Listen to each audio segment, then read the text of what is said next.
Theater in Context, Audiences. This is part of Week 3, Video 3 for Theater 191.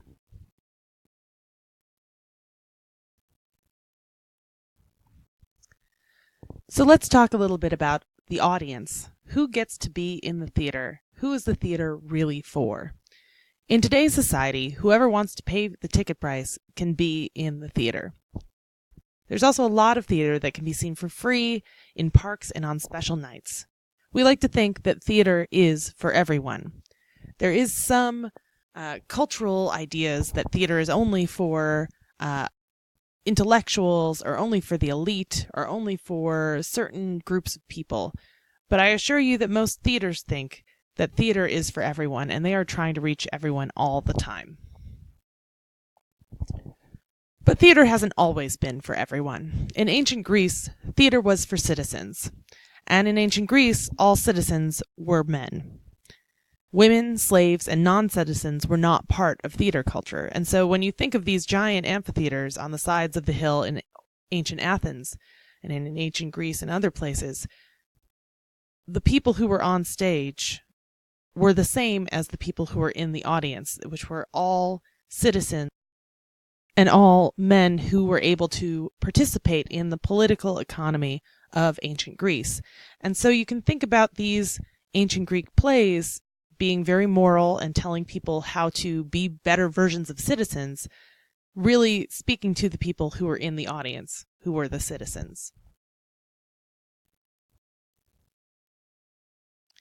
In the ancient Roman Empire, that changed. Although Roman theater copied a lot of ancient Greek style, so a lot of the same stories were told a little bit differently and in slightly different types of places, it was a different type of theater.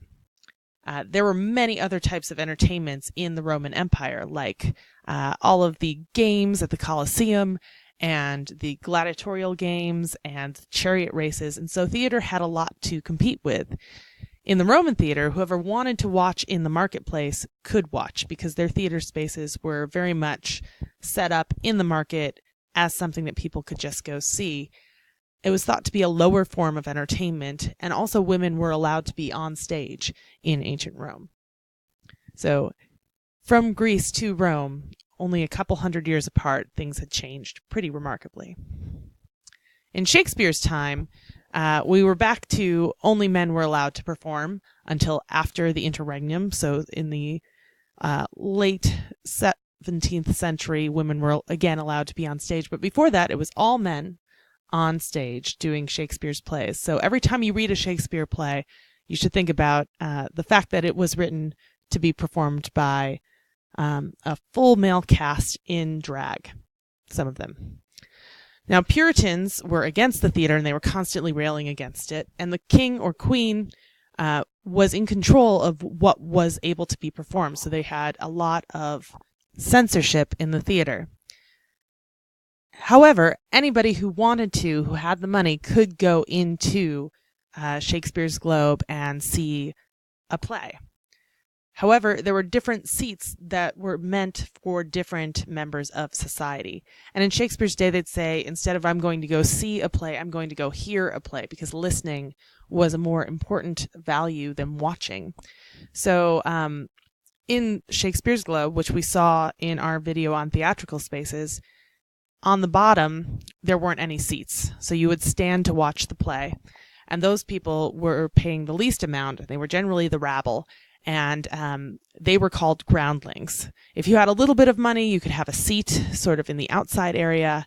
If you had a lot of money, you'd be up out of the crowd. And if you were very wealthy, you could get a seat on stage. So not only would the audience be watching the play, they would also be watching the wealthy on stage.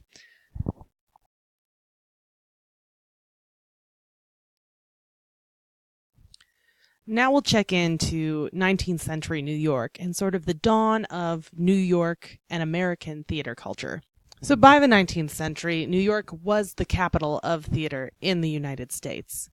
Philadelphia had been the capital at the very beginning of the century, but by the middle of the 19th century, it was all about New York City and specifically Broadway. So during the 19th century, audiences came from different classes of people, and they went to different types of theaters in different parts of town. Specifically, if you think about lower class or working class people, they would be in the Bowery, which would be down here. And upper class people would be going to the Opera, and they would be a little bit further uptown. What we think of as New York, stretching all the way up here for forever, was not quite as developed as it is today. So the wealthy went to theaters further north, like the Astor Place riot. And something that you might not have heard about before is that theater used to have a lot larger and much more violent reaction than it gets today.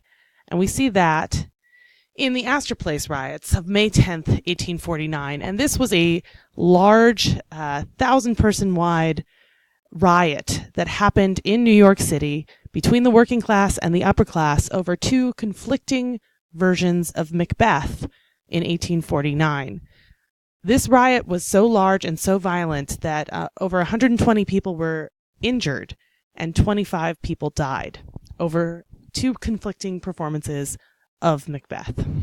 So the two actors who started this riot were American Edwin Forrest, who had a deep connection to working class styles of theater, and English actor William Charles Macready, who was performing Macbeth at the Astor Place Opera House.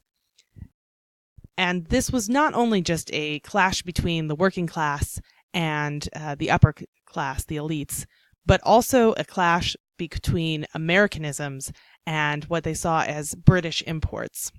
So these two conflicting performances really became the flashpoint of this political dispute between the workers and the elite and American nativism and English culture. And it all came to a boiling point on May 10th, and thousands of people rioted over these two performances, which is not something that we see today, that people get that out of hand about two conflicting performances of a Shakespeare play. Can you imagine what that must have been like? And now we get to audiences today. We have a lot of rules for audiences, which were put in place towards the end of the 19th century, about being respectful when you're in the space, because you are another person who is in the theater with the actor, who is a live performer, right? Another human being. But what we like to think of is that theater is for everyone. It's not just a working class theater. It's not just an elite theater. It is a theater for everyone. It's a democratic process. And I encourage you to feel comfortable going to all different kinds of theater.